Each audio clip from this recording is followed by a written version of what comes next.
లోకేష్ గారు పుణ్యక్షేత్రానికి అదేది మహాకుంభకేళ వెళ్ళారు లోకేష్ దంపతులు.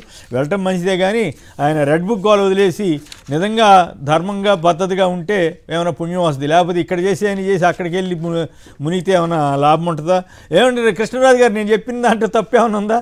లోకేష్ గారు ఒక పక్కేమో ఇక్కడ రెడ్ బుక్ అరాచకాలు, ఇంకో పక్కెళ్ళి పుణ్యక్షేత్రాల్లో స్నానం చేస్తే ప్రయోజనం దక్కుతుందంటారు, పుణ్యం దక్కుతుందంటారా?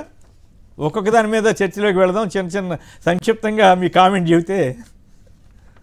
సార్, నారా లోకేష్ గారు ఆంధ్రప్రదేశ్ రాజకీయాలకే కదండి, ప్రజాస్వామ్య వ్యవస్థకు కూడా ఒక ప్రమాదకరమైన వ్యక్తిగా మారారు.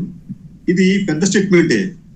కానీ ఎందుకు మాట అంటుందంటే, భారతదేశంలో ఎవ్వరూ కూడా ఎక్సెప్ట్ కమ్యూనిస్టులు తప్ప ఎవరూ కూడా తమ ప్రత్యర్థులను శిక్షిస్తాం, నిర్మూలిస్తామని చెప్పి పాపన పోలేదు. అలాగే నా అనుచరులు మీరైతే ఎవరైతే ఉన్నారో మీరు అరాచకాలు చేయండి, మీ మీద ఎన్ని కేసులు ఉంటే మీకు అంత గుర్తింపిస్తాము అని చెప్పిన ఏకైక రాజకీయ నాయకుడు లోకేష్ గారండి. రెండోది రెడ్ బుక్ అన్నాడు. అయినప్పుడు ఆయన మంత్రిగా ప్రమాణ స్వీకారం చేసినప్పుడు, రాజ్యాంగం మీద ఆయన ప్రమాణ స్వీకారం చేసినప్పుడు రాగద్వేషాలకు అతీతంగా ఉంటాను అని చెప్పాడు ఆయన. కానీ ఈ రెడ్ బుక్ పేరుతో ఆయన తన ప్రత్యర్థులను వెంటాడే కార్యక్రమాన్ని టేకప్ చేశాడు. దీనికి చంద్రబాబు నాయుడు గారు కూడా ఆశీస్సులు ఇచ్చారు. అంటే భారతదేశంలో మీకు ఇంత చెప్పినట్టు అత్యంత ప్రమాదకరమైన ఒక రాజకీయ నాయకుడిగా నారా లోకేష్ ఎమర్జ్ అయ్యారు. అయితే వీరు ఎటువంటి ఈ దుశ్చర్యలకు పాల్పడినప్పటికీ కూడా ఏదో ఒక రోజున వారు తమ తప్పును గ్రహించి చేసిన తప్పులకు వారు శిక్షను అనుభవించాల్సి వస్తుంది. కేసీఆర్ గారు అయితే ఇక్కడ పాయింట్ ఏంటంటే, సరే పవన్ కళ్యాణ్ గారు మరి లోకేష్ గారు కూడా మరి పొగుడుతున్నాడు, అంతకుముందేమో తెగదిచ్చాడు, మళ్ళీ ఈ మధ్య కూడా లోకేష్ గారు అవమానించిన ఇట్లాగే తిట్టారు. కాబట్టి ఇక పవన్ కళ్యాణ్ గారు కూడా గ్రీన్ సిగ్నల్ ఇచ్చేసినట్టేనా ఆయన సీఎం అవడానికి. అటువంటిప్పుడు ఈ రెడ్ బుక్ వంశీ ఇష్యూ చూస్తే అసలు అంత 20,000 రూపాయల కోసం కిడ్నాప్ చేశారని ఇట్లాంటి పిచ్చి కేసులు పెడితే ఎట్లా అండి? అది మరోవైపు మున్సిపల్ ఎన్నికల్లో జరుగుతున్న అరాచకాలు, నిన్న పిడుగురాళ్ళు చూసాం, తుని చూసాం, పాలకొండ చూసాం. ఏంది ఈ అరాచకం? ఈ రెడ్ బుక్ వాళ్ళకి పోదంటారా? ఇప్పుడు ఈ కొత్త కూటమి ప్రభుత్వం ఏర్పడిన తర్వాత వీరు పెట్టిన కేసుల్లో అత్యధికం ఇట్లా ఫ్యాబ్రికేటెడ్ కేసులు, ప్రత్యర్థులు వేధించడం కోసం పెడుతున్న కేసులు తప్ప అవి వాస్తవాలు ఉండటం లేదు. ఇవన్నీ కూడా భవిష్యత్తులో కోర్టులో నిలవండి. అంటే తాత్కాలికంగా ఆ కూటమి నాయకులు తమ ప్రత్యర్థులను ఇబ్బందులు పెట్టి ఒక ఆనందాన్ని పొందడానికి మాత్రమే ఇవి ఉపయోగపడతాయి. అంతే తప్ప వీటిలో ఏమాత్రం పస లేదు, ఆధారాలు లేవు. మీకు వంశీ కేసు తీసుకున్నప్పటికి కూడా వంశీ కేసు సంబంధించి తెలుగుదేశం పార్టీ కార్యాలయం మీద దాడి చేస్తే ఆ తెలుగుదేశం పార్టీ కార్యాలయానికి సంబంధించిన బాధ్యులు ఎవరు కేసు పెట్టలేదు. అక్కడ విట్నెస్ చెప్పాడంట. విట్నెస్ చెప్పిందా ఎవరో దారిని పోయే దానయ్య చూసి ఇట్లాగా దాడి చేశారని చెబితే దాని మీద కేసు పెట్టారంట. ఇప్పుడు దానివల్ల ఏమవుతుంది? విట్నెస్ చెప్పిన కేసు అవుతుందా, లేకపోతే బాధితుడు అంటే ఆ పార్టీకి సంబంధించిన ఆ పార్టీ కార్యాలయ మేనేజర్ లేకపోతే పార్టీ ఇన్ఛార్జ్ కూడా ఉండాలి కదా, వాడొచ్చి అక్కడ కేసు పెట్టాలి కదా. అదేమి పెట్టలేదు. అక్కడ ఆ విట్నెస్ పెట్టాడు. ఈరోజు తర్వాత ఏమో నేను చూడని చెప్పి అన్నాడు. ఆ తర్వాత మళ్ళీ ఇప్పుడు మళ్ళీ అతన్ని మళ్ళీ భయపెట్టి అతనితో మళ్ళీ ఇంకో స్టేట్మెంట్ ఇప్పించే ప్రయత్నం చేస్తున్నారు. ఇవన్నీ చూస్తామంటే ఎక్కడా కూడా ఆంధ్రప్రదేశ్ లో రూల్ ఆఫ్ లా జరగట్లేదు. అరాచకాలకి అద్దు అదుపు లేకుండా ఉంది ఏపీలో. Sir right. రాజీవ్ గారు చెప్పండి, ఆయన పుణ్యస్నానానికి వెళ్ళారు, ముందుగా ఈ పాపాలు మానేస్తే మంచిది కదా అనేది ఒక అభిప్రాయం వస్తుంది కదా సహజంగానే. ఇప్పుడు మన కృష్ణరాజు గారు కూడా చెప్తున్నారు, నిజంగానే ఆయన పుణ్యం తెచ్చుకుంటే మనకేం అభ్యంతరం లేదు. కానీ ఇక జరుగుతున్న పాపాలు వీటన్నిటి మీద ఈ మున్సిపల్ ఎన్నికలకు చివరికి దిక్కుమాలిన వైస్ చైర్మన్ ఎన్నికలకు కూడా ఇంత గందరగోళాలు చేయటం, టీడీపీ రౌడీలు తుని మున్సిపల్ ఆఫీస్ మీద దాడులు చేయటం, ఇంటి మీద ఇటు మీద, ఏమిటి ఈ పాపాలు పోవాలంటే పుణ్యస్థానం చేస్తే పాపాలు పోతాయా? రెడ్ బుక్ ఇంకా యంగ్ కింద లెక్క. ఇటువంటిప్పుడు ఆదర్శంగా ఉండవలసిన ఆయన ఈ రకంగా మారటం ఏంటి? ఎందుకు ఇట్లా రెడ్ బుక్ తోటి రెడ్ బుక్ ప్రయోగిస్తున్న ఆయనకి పుణ్యం వస్తుందంటారా ఈ కుంభమేళాకి వెళితే? కేఎస్ఆర్ గారు, మీకు మీతో పాటు పాల్గొన్న ప్యానలిస్ట్ కి, సాక్షి టీవీ న్యూస్ ఛానల్ వీక్షకులందరూ కూడా నా హృదయపూర్వక నమస్కారాలు, శుభోదయం. వాస్తవం ఏంటంటే కుంభమేళాకి పుణ్యం కోసం వెళ్ళేవారు కొంతమంది ఉంటారు, లేదా చేసిన పాపాలు పోగొట్టుకోవాలనేటువంటి ఆలోచన తెలియని కొంతమంది ఉంటారు. మరి నారా లోకేష్ గారు ఏ కోవకు చెందారో ఆయనకే తెలియాలి. అయితే భక్తి గుండెల్లో ఉండడమే కాదు, ఆ భగవంతుడు చెప్పినటువంటి దారిలో ప్రయాణించిన వాడే అసలు సిసలైనటువంటి జీవిగా మన యొక్క ఏదైతే సాంప్రదాయాలు కానీ మన గ్రంథాలు కానీ అవన్నీ చెప్తాయి.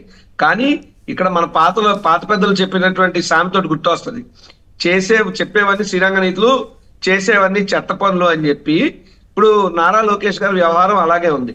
ఈ రాష్ట్రంలో రెడ్ బుక్ రాజ్యాంగం పేరుతో వ్యవస్థల్ని కూనీ చేస్తూ, మనుషుల్ని ఇబ్బంది పెడుతూ, కార్యకర్తల్ని హింసిస్తూ, ప్రజల్ని అప్పుల పాలు చేసి, అప్పుల భారం వాళ్ళని ఎత్తిని పోసేసి, విద్యార్థులకు దిక్కు దివానం లేదు, వైద్య సదుపాయాలు లేవు, రాష్ట్రాన్ని పతలాల్లోకి తొక్కేసి కేవలం రెడ్ బుక్ రాజ్యాంగాన్ని అమలు చేయడం ద్వారా తన యొక్క ఆనందాన్ని పొందుతూ ఉన్నటువంటి వ్యక్తి నారా లోకేష్. అయితే మరి ఆయన కుటుంబ సమేతంగా వెళ్ళారు, అది ఆయన వ్యక్తిగతం. బట్ కనీసం వెళ్ళి వచ్చిన తర్వాత అయినా సరే ఆయన మారాలి అని చెప్పి నేనైతే కోరుకుంటున్నాను. ఎందుకంటే మీరు ఇందాక ఒక మాట అన్నారు, యువత కదా, ఒక యువకుడికి ఇంత స్థాయిలో, అది ముఖ్యమంత్రి కొడుకైనా మరి ఎవరైనా సరే, ఇప్పుడు జగన్మోహన్ రెడ్డి గారు ముఖ్యమంత్రి కొడుకే, ఆయన యువకుడుగానే రాజకీయాల్లోకి వచ్చాడు. సరే, ఒక యువకుడికి రాజకీయాల్లోకి వస్తే ఎంత పెద్ద వాళ్ళైనా ఇంత ధైర్యంగా ఎదిరించచ్చా? ఒక యువకుడికి ఇంత మొండి పట్టుదల ఉంటుందా?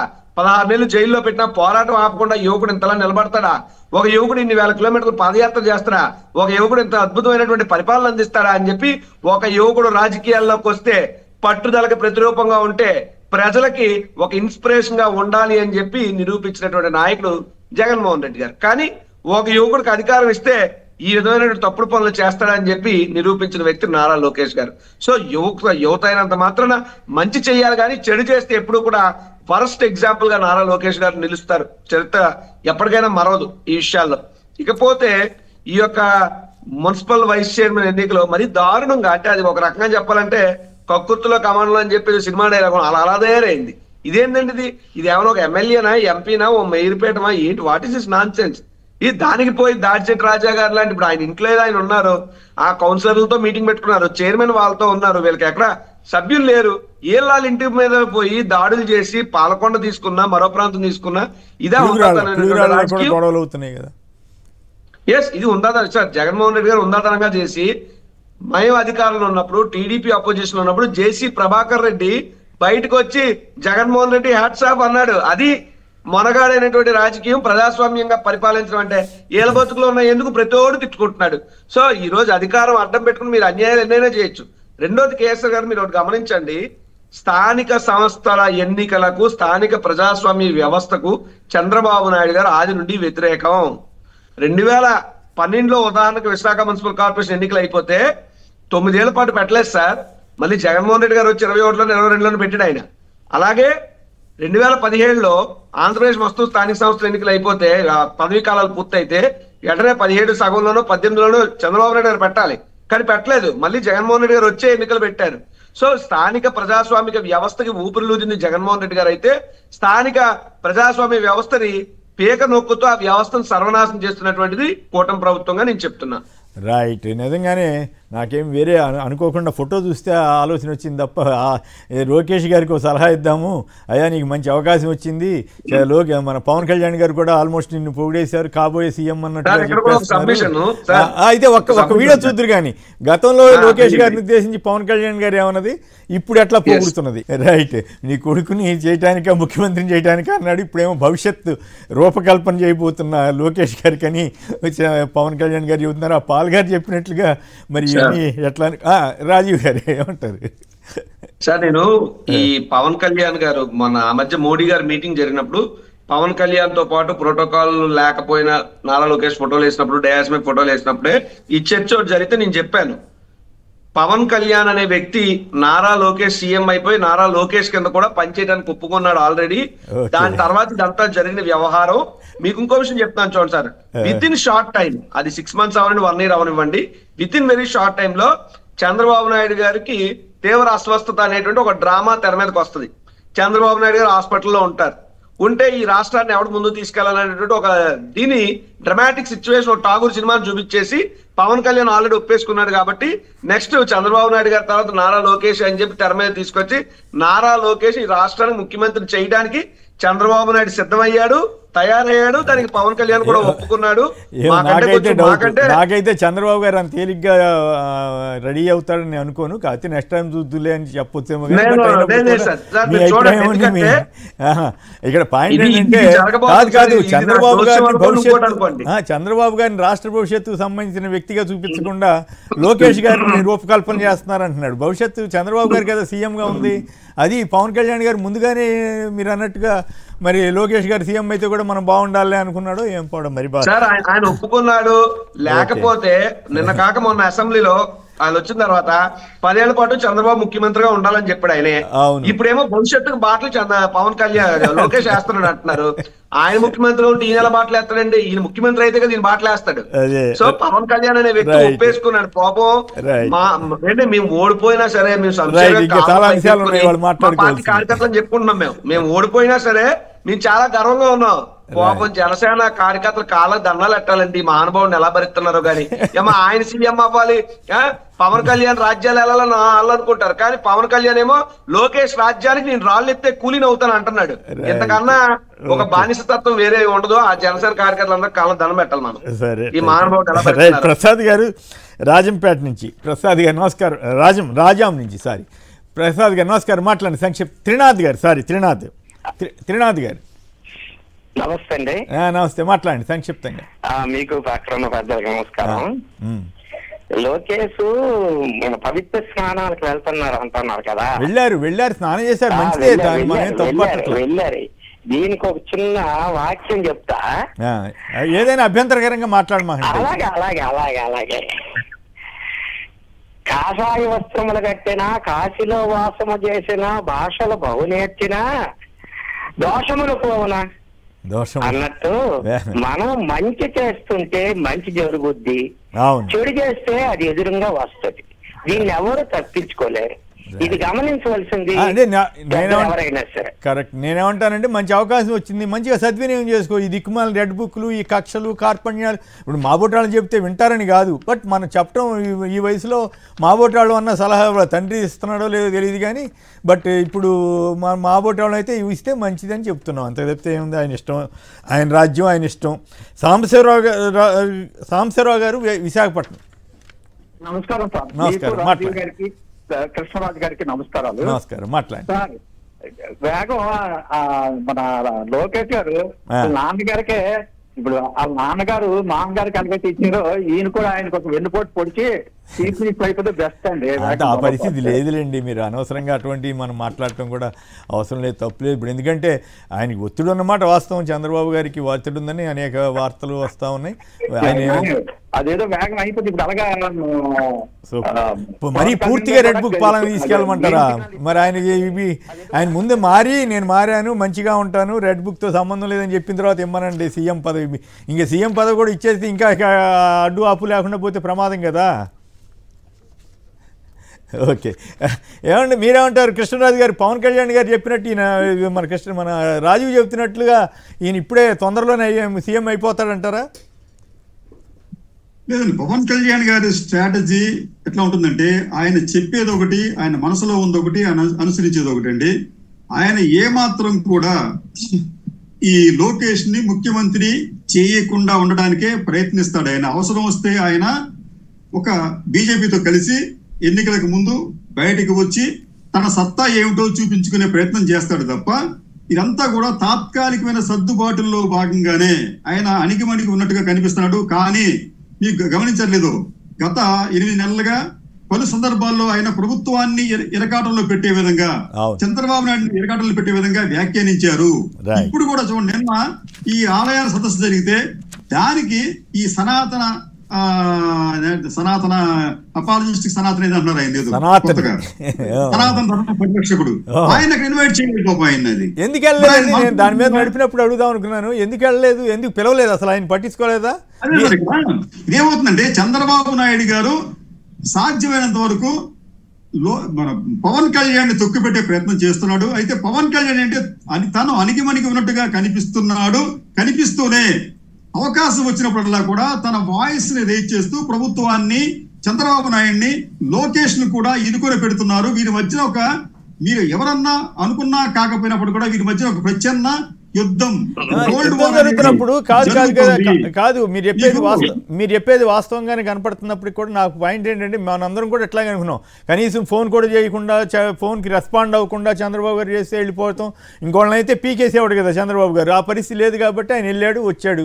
వచ్చిన తర్వాత ఇంత ఎక్కువగా పొగడాల్సిన అవసరం ఏం వచ్చిందా అనేది నాకు భవిష్యత్తు రూపకల్పన అంటే నేను చేస్తాను, లేకపోతే డిప్యూటీ సీఎం చేస్తాడు, సీఎం చేస్తాడని చెప్పకుండా లోకేష్ చేస్తాడని చెప్పడం ద్వారా నిజంగానే ఆయన అన్నట్టు జనసేన వాళ్ళ మొత్తం వాళ్ళ హార్ట్ బర్నింగ్ గా మారట్లేదా పవన్ కళ్యాణ్ వ్యాఖ్యలు?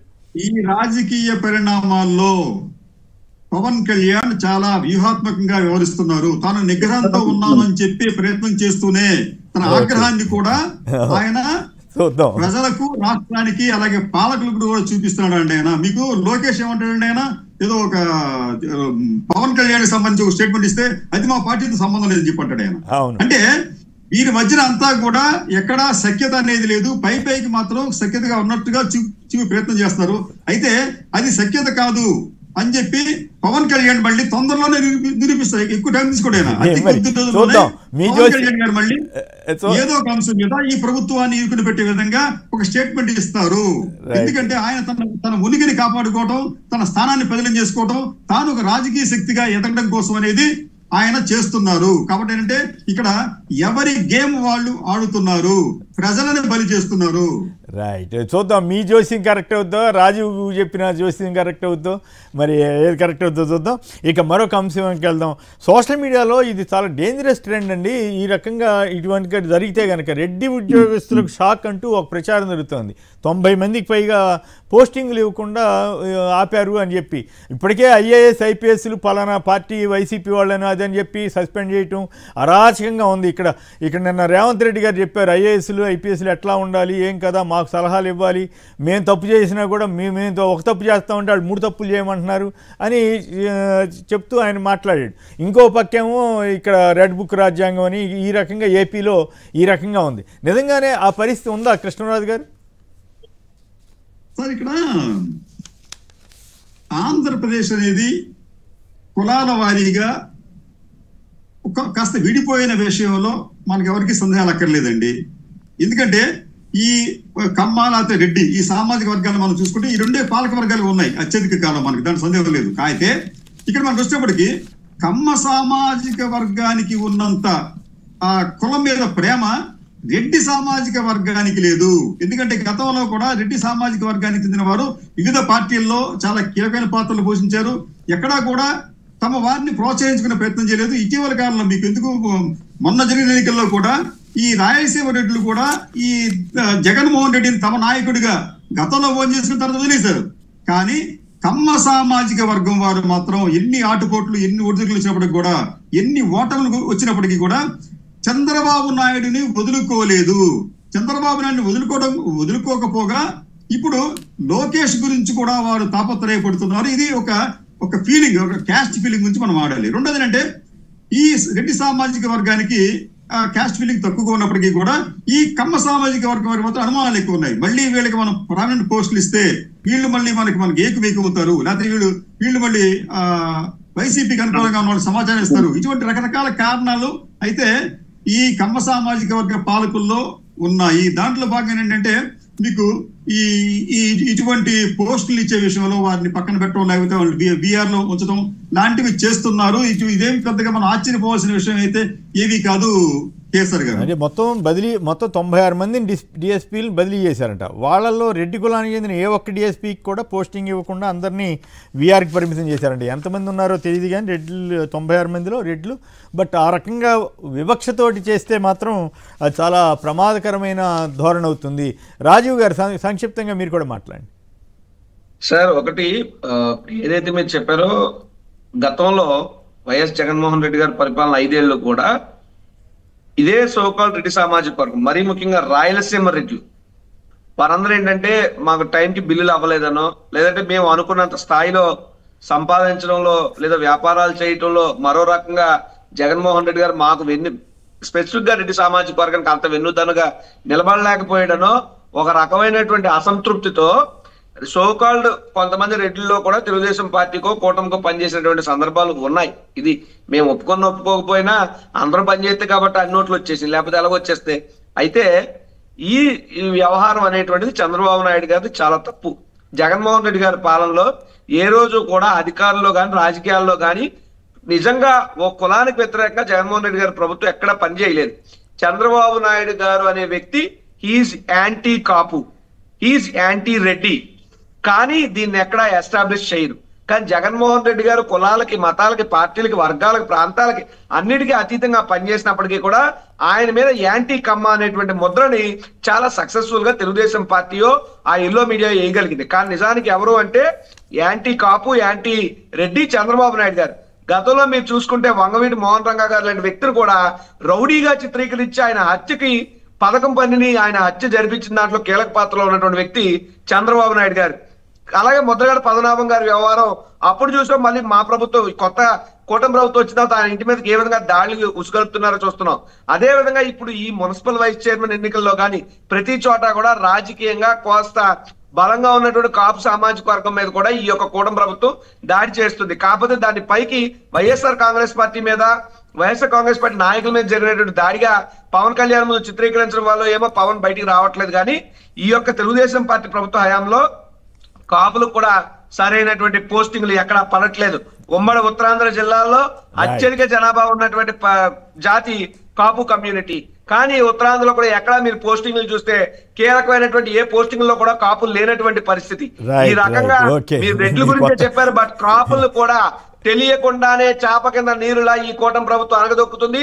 కానీ పవన్ కళ్యాణ్ ఉండి కూడా కాపు సామాజిక వర్గం నుంచి కాపు పోస్టింగ్ల విషయంలో ఎక్కడా కూడా ఆయన పట్టించుకోలే దాఖలాలు ఉండట్లేదనే ఆయన మీద కూడా అప్పుడే జాతుల అసంతృప్తులు రేగుతున్నాయి. కాబట్టి పవన్ కళ్యాణ్ ఇప్పటికైనా ఇన్వాల్వ్ అవ్వాలి. ఇక్కడ కాప, కమ్మ, రెడ్డ, బ్రాహ్మణ, మాల, మాదిగ, వైశ్య, కమ్మర, కుమ్మర కాదు. సబ్జెక్ట్ ఉందా లేదా అధికారికి చూడండి, ఆ అధికారి బాగా పనిచేస్తున్నారో లేదో చూడండి. వివక్ష ఎందుకు చూపించాలి? 96 మంది డిఎస్పీలు మీరు ట్రాన్స్ఫర్ చేస్తే అందులో సుమారు ఒక్క రెడ్డిలకు కూడా మీరు పోస్టింగ్ ఇవ్వలేదంటే దాని అర్థం ఏంటి అంటే మీరు రెడ్లని ప్రత్యర్థులుగా భావిస్తున్నారు. ఇది ఎంతవరకు సమంజసం అని నేను అడుగుతున్నా. దయచేసి కులాలకు అతీతంగా మీరు పాలన సాగించాలని నేను చంద్రబాబు నాయుడు గారు కూటమి ప్రభుత్వాన్ని కోరుతున్నా. రైట్. ఒక రిటైర్డ్ ఐపీఎస్ ఆఫీసర్ ఏకంగా ఒక కుల మీటింగ్కి వెళ్ళి జగన్ని కమ్మాళ్ళంతా అడ్డుకోవాలని చెప్పటం ఏంది ఇది? నిజంగానే ఆయనేమో మళ్ళీ ఆ తర్వాత వెంటనే పదవిలోకి రావటం ఈ రకంగా ఉందంటే ఖచ్చితంగా ఇట్లాంటి జరుగుతున్నాయనే అనుమానానికి అయితే ఆస్కారం ఇస్తూ ఉంది. హనుమంతరావు బొంగోలు నుంచి. హనుమంతరావు నమస్కారం, మాట్లాడండి. నమస్కారం సార్, మీకు రాజీవ్ గారికి నమస్కారం, మాట్లాడండి సంక్షిప్తంగా మాట్లాడండి. గారికి. మరి ఇప్పుడు కమ్మోళ్ళు జగన్మోహన్ రెడ్డికి వెళ్ళే ఉన్నారు సార్. ఓకే. కమ్మోళ్ళు అనుకున్నంత ఇదేం లేదు.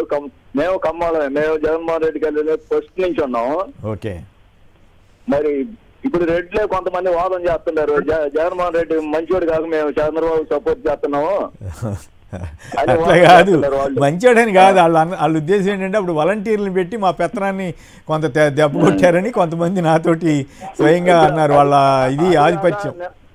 నిన్న ఎలక్షన్ లో వాలంటీర్లు 10,000 మేము ఇస్తామనేది సగం మంది వాళ్ళకి చంద్రబాబుకే పనిచేశారు. రైట్, చూద్దాం. అయితే ఇక్కడ పాయింట్ ఏంటంటే ఒక కులం అని చెప్పి పోస్టింగ్లు ఇవ్వకుండా ఉండటం అనేది మంచిది కాదు, సమాజానికి మంచిది కాదని చెప్పడం కోసమే మనం ఈ డిబేట్ తీసుకోవడం జరిగింది తప్ప ఇంకోటి కాదు. ఇక రామోజీ ఫిల్మ్ సిటీ ఇష్యూ, అలాగే లోకేష్ కాకి లెక్కలు, తిరుమల సదస్సు, ఈ మూడు ఇంకా మనం మాట్లాడుకోవాల్సి ఉంది. ముందుగా మన కృష్ణరాజు గారు చెప్పండి. రామోజీరావు గారు ఈనాడు, మార్గదర్శి ఇవన్నీ చూస్తూనే ఉన్నాం కదా. ఓ పక్క పెద్దిరెడ్డి రామచంద్రారెడ్డి గారి మీద అదని ఇదని చెడ రాసేస్తుంటారు కదా. మరి వాళ్ళు రామోజీ ఫిల్మ్ సిటీలో 500 మందికి ఇళ్ల స్థలాలు ఇస్తే వాళ్ళు వెళ్ళలేకుండా గోడ కట్టడం ఏంటి? సిపిఎం వాళ్ళు నిన్న చాలా గట్టిగా మాట్లాడారు. ప్రశ్నించిన పత్రికలు రాజకీయ నేతల్ని కూడా వేధిస్తోందట ఎవరు? రామోజీ ఫిల్మ్ సిటీ వారు. ఏమిటి పరిస్థితి? మరి వీళ్ళు నీతులు చెప్పటమేనా, ఏమి చేయరా? సార్, రామోజీ ఫిల్మ్ సిటీ నిర్మాణ దశలో నేను హైదరాబాద్ లో రిపోర్టర్ గా ఉండేవాడిని. ఆ వార్తలు కూడా కవర్ చేశానండి. ఒకసారి ఇప్పుడు రామోజీ ఫిల్మ్ సిటీ హైవే నుంచి లోపలికి వెళ్ళటానికి ఈ మధ్య మార్గం అంతా కూడా ప్రభుత్వ స్థలం అయితే రామోజీరావు గారు కనీసం ప్రభుత్వానికి కూడా చెప్పకుండా రోడ్డు వేశారు. కానీ ఆ రోజు ఏం జరిగిందంటే రోడ్డు వేసిన తర్వాత ఎంఆర్ఓ వచ్చి ఏంటి ఇట్లా వేస్తున్నారని చెప్పంటే ఆ తర్వాత పరిణామాల నేపథ్యంలో దానికి అనుమతి తీసుకున్నారు. అంటే ఇక్కడ ఏమవుతుందంటే వడ్డించేవాడు చంద్రబాబు నాయుడు, సంతృప్తిగా తినే వ్యక్తులు రామోజీ కుటుంబ సభ్యులు. కాబట్టి ఏంటంటే అక్కడ రామోజీ ఫిల్మ్ సిటీకి సంబంధించి ఒక అంచనా ప్రకారం దాదాపు 100 ఎకరాలకు పైగానే ఈ ఎస్ఐండ్ భూములు, పేదల భూములు ఉన్నాయనేది అంచనా అండి. కానీ వారెవరూ కూడా అనేక సంవత్సరాలుగా సిపిఐ సిపిఎంల ఆధ్వర్యంలో పోరాటాలు చేస్తున్నప్పటికీ కూడా ఒక్క అంగుళాన్ని కూడా తిరిగి స్వాధీనం చేసుకోలేకపోయారు అంటే వారి ప్రాబల్యం ఎంత బలంగా ఉందో మనం అర్థం చేసుకోవచ్చు. అయితే ఇక్కడ పాయింట్ ఏంటంటే పెద్దిరెడ్డి రామచంద్రారెడ్డి గారి మీద వీళ్ళ మీద రాస్తారు. వాళ్ళకి మార్గదర్శి జప్తులో ఉన్న డబ్బు వదిలేసి పోయి వెనక్కి తీసేసుకున్నారు కాబట్టి ఇప్పుడు అంతా అసలు చంద్రబాబు గారు గొప్పగా కనపడుతున్నారు. ఇక్కడ రేవంత్ రెడ్డి గారి ప్రభుత్వం కూడా దీని మీద ఏం చేయలేకపోతుంది కదా, అంటే వాళ్ళు కూడా మ్యాచ్ ఫిక్సింగ్ లాగానే ఉంది కదా. నిన్న మనం చూసాం ఆర్బీఐ రిపోర్ట్. రేవంత్ రెడ్డి గారి దాకా వెళ్ళారు, కేసీఆర్ గారు అని చెప్పన్నారండి, అని చెప్పన్నాడు. ఆయన చేయగలిగాడా? నాకు తెలిసినంత వరకు రామోజీ అనే ఎవరైనా చెప్పాలంటే ఒక జైంట్ పర్సనాలిటీ, ఒక మహా శక్తి లాంటి రామోజీ రావుని ఒక రకం చెప్పాలంటే ఒక కుదిపిన వ్యక్తి ఎవరైనా ఉన్నారు అంటే అది జగన్మోహన్ రెడ్డి మాత్రమే. ఈవెన్ మన జగన్మోహన్ రెడ్డి తండ్రి గారు కూడా రామోజీరావు గారిని పెద్దగా ఇబ్బంది పెట్టలేకపోయారు తప్పు చేసినప్పటికీ కూడా. కానీ జగన్మోహన్ రెడ్డి ఆయనను ఒక కుదిపితే రామోజీరావు గారు బెడ్ మీద పడుకొని ఇది కాలమహిమో జగన్మహిమో అని చెప్పి అనేంత స్థాయికి తీసుకువెళ్ళగలిగారు. అదే విషయంలో ఈ జగన్మోహన్ రెడ్డి గారు మరో 5 సంవత్సరాలు కూడా అధికారంలో ఉంటే వారి ఆర్థిక మూలాలకు సంబంధించిన అవినీతి కూడా పూర్తిగా బట్టబయలు అయి ఉండేది. కేసర్ గారు. ఓకే, రాజీవ్ గారు, సార్ ఇప్పుడు పెద్దిరెడ్డి రామచంద్రారెడ్డి గారి మీద వీళ్ళ మీద అసలు వైసీపీ వాళ్ళందరి మీద చెడ్డ రాస్తారు కదా, మరి ఇప్పుడు వాళ్ళు చేసే తప్పని వాళ్ళు అనుకోరా? తప్పు కాకపోతే గవర్నమెంట్ నుంచి పర్మిషన్ తీసుకోవచ్చు. రామోజీ చివరికి మిగిలేది ఇదే అని చెరుకూరి చంద్రమౌళి గారు రచించిన బుక్ అనుకుంటాను. ఈ బుక్ చదివితే అసలు రామోజీ గారి ఇల్లు ఏంటి, ఇందులో కనబడేది రామోజీ గారి ఇల్లు సరిది. ఒకప్పుడు ఈ ఇంటి నుంచి రామోజీ ఫిలిం సిటీకి ఎలా వచ్చాడు, ఇన్ని ఆస్తులు ఏంటి, డాల్ఫిన్ అప్పారావు గారు చెప్పిన పరిస్థితులు ఏంటి, ఆయన చెప్పుకున్న కథలు ఏంటి, మార్గదర్శి డిపాజిట్లు ఏంటి, ఏ టు జెడ్ రామోజీరావు గారి చరిత్ర ఈ బుక్ లో ఉంటది. ఇవన్నీ చదువుతుంటే మేము ఆశ్చర్యపోతుంటాం. ఒక మనిషి ఎంతలా వ్యవస్థలను మేనేజ్ చేయగలడా, అన్ని వ్యవస్థలను అద్భుతంగా మేనేజ్ చేసుకొస్తూ ఈ రోజు ఇప్పుడు ఆ ధర్నా ఏదో జరుగుతుందో ఆ ధర్నాలు అవన్నీ కూడా కేవలం 1-2 రోజు మన పేపర్ ఐటెంలోనో లేకపోతే ఇలా టీవీ డిబేట్ లో చర్చించుకోవడానికి పనికొస్తాయి తప్పితే వాళ్ళు 1 సెంటు కూడా రామోజీ ఫిలిం సిటీలో ఏదైతే వాళ్ళు ఆక్రమించారో దాన్ని తిరిగి ప్రజలకు ఇచ్చే పరిస్థితి ఉండదు. ఎందుకంటే ఇందాకే జర్నలిస్ట్ గారు కృష్ణరాజు గారు అన్నట్టు వడ్డించేవాడు మనవాడైతే ఆఖరిలో కూర్చున్న లడ్డు వస్తుంది. కానీ ఇక్కడ వడ్డించేవాడు మనవాడు, అందరికన్నా ముందు కూర్చుంది రామోజీరావు గారు. ఇంకోటి ఏంటంటే ఇక్కడ రామోజీరావు గారు చేసిన తప్పులకి మాకు సంబంధం లేదని కోర్టులో లాయర్లు పెట్టి వాదించుకున్నారు. రామోజీరావు గారు తప్పులు చేస్తేనట కొడుకు ఎలా బాధితులు అవుతారని అడుగుతున్నారు. కానీ ఇక్కడ రామోజీరావు గారు చేసిన ఆక్రమణలకు మాత్రం కొడుకు నాది అని చెప్పేసి వాళ్ళు గేట్లు అడ్డుపెట్టి పేదలకు ఇవ్వాల్సినటువంటి భూమిని ఇవ్వకుండా చేయడంలో మాత్రం కీలక పాత్ర పోషిస్తున్నారు. మనం ఎవరైనా మాట్లాడుకున్నా ఇటు ఉన్నటువంటి కూటమి ప్రభుత్వం కానీ అటు ఉన్నటువంటి రేవంత్ రెడ్డి ప్రభుత్వం కానీ ఖచ్చితంగా రామోజీరావు గారు ఈనాడు యొక్క పేపర్ చెప్పు జాతల్లోనే ఉంటాయి తప్పితే స్వతంత్రంగా వచ్చి ఈనాడు మీదకి వెళ్ళేంత అవకాశం రేవంత్ గారికి లేదు. మీరు రేవంత్ రెడ్డి గారి ప్రభుత్వాన్ని అడుగుతున్నా, అక్కినేని నాగార్జున గారి యొక్క దీన్ని కొల్లగొట్టింది కదా హైడ్రా వెళ్ళి, మరి వైనాట్ రామోజీరావు మీకు సత్తా ఉంటే వెళ్ళి చెయ్యండి. కానీ ఇక్కడ ఒక మీడియా సంస్థను అడ్డు పెట్టుకొని అవసరమైతే నిజంగా రేవంత్ రెడ్డి ఆ స్టెప్ తీసుకుంటే రేవంత్ రెడ్డి ముఖ్యమంత్రిగా దించేయడానికి కూడా రామోజీ గారి యొక్క కుటుంబ సభ్యులు ఈనాడు యాజమాన్యం ముందుకెళ్తది. కాబట్టి ధర్నాలన్నీ గేట్ వరకు పేపర్ ఐటెంల వరకే తప్పితే ఒక్క బాధితుడు అంటే ఒక్కరికి కూడా న్యాయం జరగదు. డిపాజిట్ల విషయంలో కొన్ని ఏళ్ల నుంచి ఎలాగ తగాదాలు పడుతున్నారో కోర్టు విభజన జరిగినప్పుడు ఎవరికి చెప్పకుండా కోర్టులో కేసు వేసిన వ్యక్తికే చెప్పకుండా కేసును కొట్టేసినటువంటి పరిస్థితులు అంటే ఇతను వ్యవస్థలను ఎలా మేనేజ్ చేస్తున్నారని చెప్పడానికి నేను చెప్పినటువంటి ఉదాహరణ. అయితే రామోజీరావు చేసిన తప్పులకి ఒక ప్రభుత్వంగా బాధ్యతగా నేను నిలబడతానని నిలబడినటువంటి వ్యక్తి జగన్మోహన్ రెడ్డి గారు. గతంలో రాజశేఖర రెడ్డి గారు చేయలేదు, కారణం కేంద్రం నుంచి ఆయనకు సహకారం లేదు. బట్ ఈ రోజు జగన్మోహన్ రెడ్డి గారు కేంద్రంతో సంబంధం లేకుండా ఉన్నారు ఇండివిజువల్ గా. కాబట్టి తప్పు చేసిన వాడి మీద ఎంక్వైరీ చేయించారు. ఇంత అక్రమాలన్నీ కూడా బయటికి రాగలిగాయి. అదే రామోజీరావు గారు బెడ్ మీద పడుకుని నేను చాలా మంది ముఖ్యమంత్రులు చూశాను కానీ అమ్మో జగన్మోహన్ రెడ్డితో పెట్టుకోకూడదు, జగన్మోహన్ రెడ్డి లాంటి సీఎం నా జీవితంలో నేను చూడలేదని. ఏమైంది ఇప్పుడు ఏమైంది, మొత్తం 1000 కోట్లు వెనక్కి వచ్చేసింది, జప్తు చేసింది, మొత్తం వచ్చేసింది ఆయనకి. కాకపోతే ఆర్బీఐ నుంచే ఒక ప్రాబ్లం తప్ప ఆయన్ని కదిల్చే ఎవరు చంద్రబాబు గారు కదులుస్తారా? చంద్రబాబు గారు అందుకే ఆదర్శ సీఎంగా కూడా కనిపిస్తున్నాడు కదా వాళ్ళకి. అట్లాగే రేవంత్ రెడ్డి గారు వాళ్ళ జోలికి వెళ్ళే పరిస్థితి ఉందా? సరే చూద్దాం. ఇక ప్రధానం ఇంకోటి, జగన్ చేసిన అప్పులపై కట్టాల్సిన వడ్డీనే 24,944 కోట్లు లోకేష్. విచిత్రం ఏంటంటే 50 ఏళ్ళు 60 ఏళ్ళుగా జరిగిన అప్పులన్నిటికీ జగన్ గారి బాధ్యతలు అంటారండి. అలాగే అంగన్వాడీలకు వరం, గ్రాట్యుటీ అమలు, త్వరలోనే తీపి కబురు, ఎమ్మెల్సీ ఎన్నికల కోడ్ ముగిసిన తర్వాత జీవో జారీ చేస్తారు. ఇదంతా మాయ చేసే కార్యక్రమాలు ఏమిటి? కృష్ణరాజు గారు చెప్పండి, నిజంగా అప్పుల మీద అట్లా మాట్లాడుతున్నారు లోకేష్ గారు కూడా, ఈ రకంగా అది ఎంతవరకు సమంజసం? నారా లోకేష్ గారి ఎక్స్ అకౌంట్ను ఖచ్చితంగా క్లోజ్ చేయాల్సిన అవసరం ఉందండి. ఎందుకంటే ఎక్స్ అకౌంట్ ద్వారా ఆయన తరచుగా అబద్ధాలను విస్తృతంగా ప్రచారం చేస్తున్నారు. ఆయన గతంలో మీకు గుర్తుందో లేదు, జగన్మోహన్ రెడ్డి గారి హయాంలో పెళ్లి పేపర్ల కోసం 9.84 కోట్ల రూపాయలు ఖర్చు పెట్టారు అని చెప్పి అదొక అబద్ధ ప్రచారం. అది కూడా ఏంటంటే మొత్తం రిపోర్ట్ లో కేవలం ఒక చిన్న భాగాన్ని మాత్రమే చూపించి ఎక్స్ అకౌంట్ లో ఆ స్టేషనరీకి అయ్యే మొత్తం వ్యయాన్ని పక్కన పెట్టి కేవలం పెన్ను పేపర్ల కోసమే ఎంత ఖర్చు పెట్టారని చెప్పి ఆయనకు అబద్ధ ప్రచారం చేశారు. దాంట్లో భాగంగానే ఇప్పుడు ఈ అప్పులకు సంబంధించి ఇది ఒక సబ్ స్టాండర్డ్, అది చెప్పాలంటే ఒక సబ్ స్టాండర్డ్ మెసేజ్ కింద మనం భావించాలి. ఎందుకంటే స్టాన్ఫర్డ్ లో చదువుకున్నాను అని చెప్పిన వ్యక్తి ఇటువంటి అసలు పద్ధతి పాడు లేకుండా, అసలు ఇటువంటి వాటికి సరైన ఆథెంటిసిటీ లేకుండా ప్రజలను తప్పుదో పట్టించి ప్రజలను మోసగించే విధంగా ఆయన ఇటువంటి ప్రకటన చేయడం అనేది నిజంగా అత్యంత శోచనీయం. తర్వాత అప్పులు, ఎవరు ఏమలు అప్పులు ఉన్నాయండి?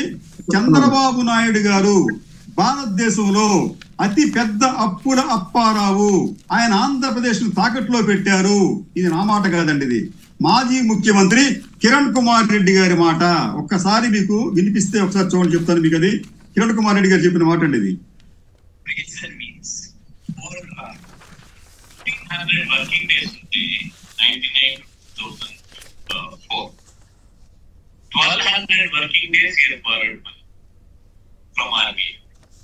The capital expenditure కోసం కదా గవర్నమెంట్ నడిపేదానికి కేసర్ గారు. ఓకే, ఇది 2019-14 మధ్య 1,500 వర్కింగ్ డేస్ ఉంటే 1,200 వర్కింగ్ డేస్ చూడండి. అన్ని రోజుల పాటు ప్రతి రోజు కూడా ఆయన రిజర్వ్ బ్యాంక్ నుంచి ఓవర్ డ్రాఫ్ట్స్ తీసుకుని రాష్ట్రాన్ని నడిపి రాష్ట్రాన్ని అప్పుల పాలు చేసి రాష్ట్రాన్ని తాకట్టు పెట్టిన వ్యక్తి అని చెప్పిన వ్యక్తి ఎవరండి?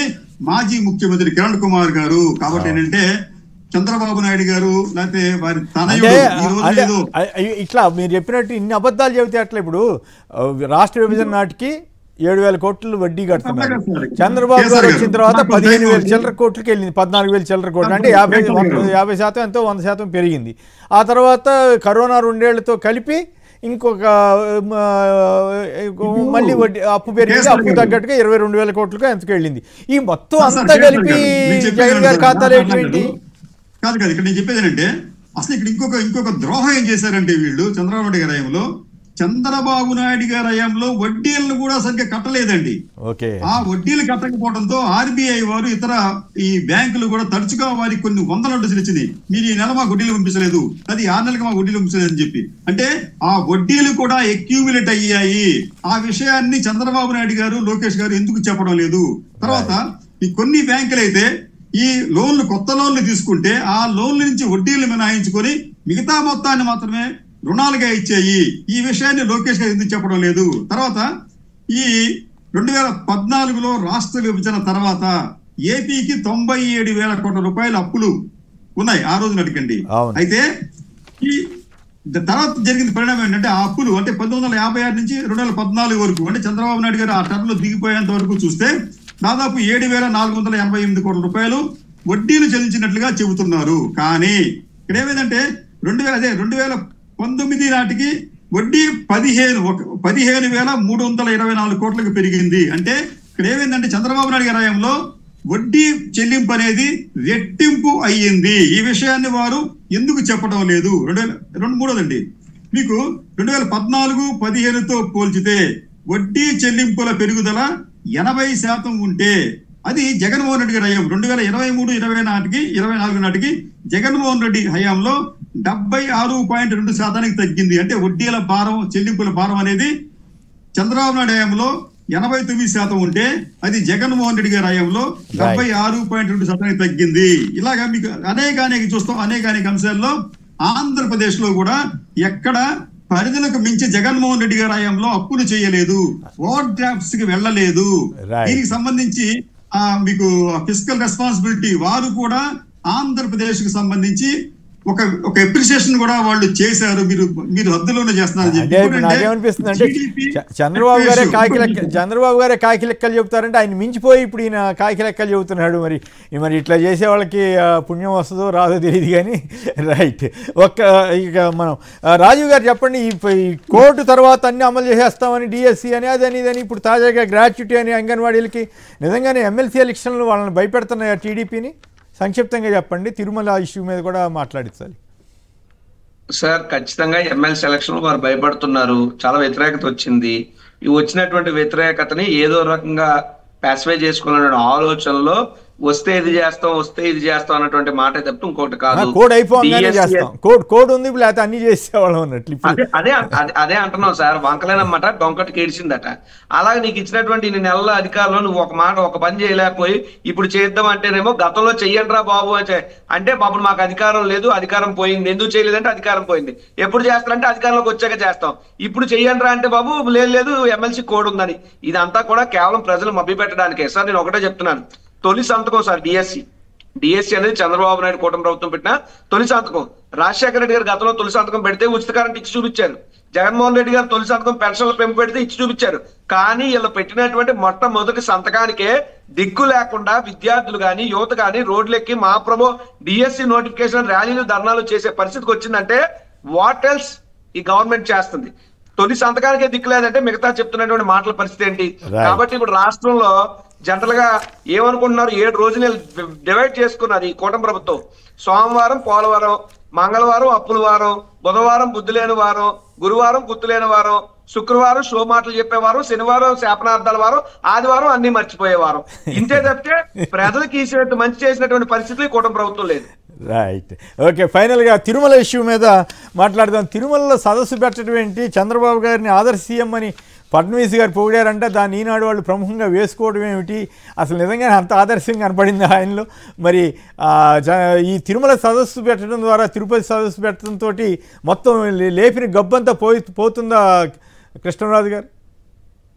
సార్, ఇక్కడ తిరుమలను ఎవరైతే అపవిత్రం చేశారో, తిరుమల లడ్డూపై ఎవరైతే అపవాదులు మోపారో, తిరుమలకు సంబంధించి ఎవరైతే అక్కడ ఆస్తులను దోచుకుంటున్నారో వారు ఈ రోజున తిరుమలలో దేవాలయాల సదస్సులు పెట్టడం అనేది అత్యంత శోచనీయం. మీకు ఒక సంఘటన చెప్తాను సార్.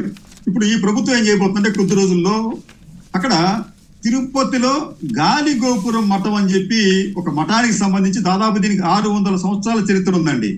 ఈ మఠానికి సంబంధించి అనేక సంవత్సరాలుగా ఆ భూములన్నీ కూడా హరించుకుపోతే చివరికి 20 ఎకరాలు మిగిలితే ఆ 20 ఎకరాలని కూడా ఈ రోజున ఈ ప్రభుత్వం అంటే చంద్రబాబు నాయుడు గారి ప్రభుత్వం దాని విలువ సుమారుగా 460 కోట్ల రూపాయలు మార్కెట్ విలువ ఉంటే దానిని ఈ రోజున ఆక్రమణదారులకు కేవలం 31 లక్షలకే కట్టబెట్టే ప్రయత్నం చేస్తోంది. దీనికి సంబంధించి ఎండోమెంట్ శాఖ ఇప్పటికే ఉత్తర్వులు జారీ చేసింది.